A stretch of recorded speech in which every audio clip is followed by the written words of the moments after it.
I'll never forget the night I encountered the rolling calf. It was a moonless night in the heart of the Jamaican countryside, and the air was thick with the eerie anticipation of something unnatural. I had heard the stories, the chilling tales passed down through generations, but I never truly believed in the existence of the dreaded rolling calf until that fateful night. I was visiting my grandmother's small cottage deep within the woods. It had been years since I last saw her, and as the only living relative left, it felt like my duty to check on her. The journey was long, and the roads were winding, taking me deeper into the heart of the island.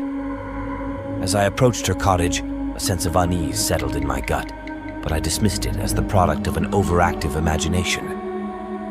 The sun had long since dipped below the horizon when I finally arrived. The cottage, with its thatched roof and weathered wooden walls, stood solitary amidst the darkened forest. The air was filled with the chorus of night creatures, their sounds a symphony of the unknown. But there was another sound, faint but unmistakable, that sent shivers down my spine, the dreaded rattle of chains. I thought it was just a trick of my tired mind, but as I approached the cottage, the sound grew louder.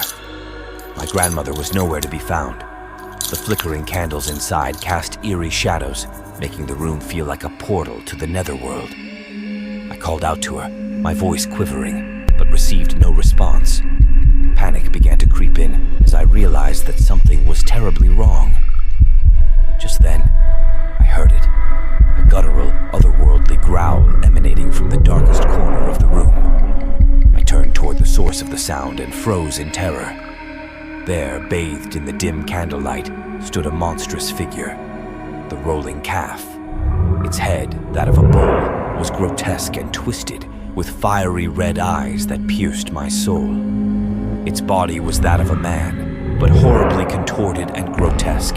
Chains draped from its neck, clinking ominously with every movement.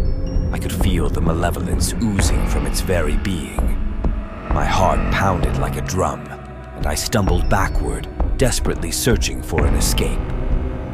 But the rolling calf moved with an unnatural grace, closing the distance between us. Its fiery gaze never wavered, and its heavy, labored breath filled the room. I knew then that I was trapped with the most feared of all ghosts, the one they said could never be outrun. My mind raced as I tried to recall the stories, the warnings, anything that might offer a glimmer of hope. The rolling calf was said to be relentless, to haunt its victims until their dying breath, and I knew I had little time.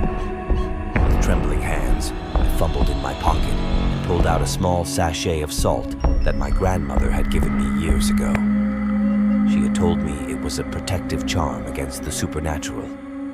In a desperate bid for survival, I flung the salt at the rolling calf, hoping against hope that it would have some effect.